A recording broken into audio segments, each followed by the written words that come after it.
সাভারে বিএনসিসির নবনির্মিত একাডেমিক ভবন উদ্বোধন। বিস্তারিত দেখুন ডেস্ক রিপোর্টে।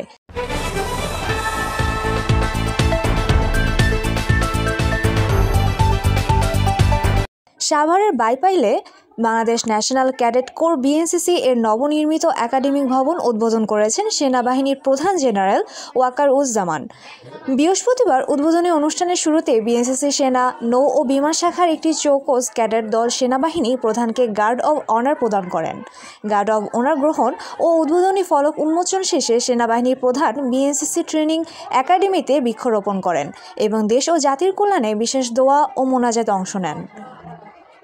সেনাবাহিনী প্রধান বিএনসিসিতে কর্মরত সশস্ত্র বাহিনীর officer, BNCC officer, professor under officer, teacher under officer ও বিএনসিসি ক্যাডেটদের মাঝে তার স্বাগত ভাষণ ও দিক নির্দেশনামূলক বক্তব্য প্রদান করেন।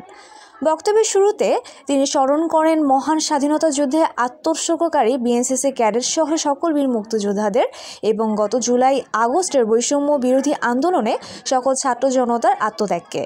সশস্ত্র বাহিনীর পাশাপাশি দেশের নিরাপত্তা এবং শৃঙ্খলা রক্ষা ও দেশের যে কোনো ক্রান্তিলগ্নে বিএনসিসি ক্যাডেটদের অগ্রণী ভূমিকা পালনের উপর তিনি গুরুত্বারোপ করেন। একই সাথে তিনি সামাজিক ও জাতীয় পর্যায়ে বিএনসিসি ক্যাডেটদের অগ্রণী ভূমিকায় ভূয়সী প্রশংসা করেন এবং এই সংস্থার সকল সদস্যকে অভিনন্দন জ্ঞাপন করেন।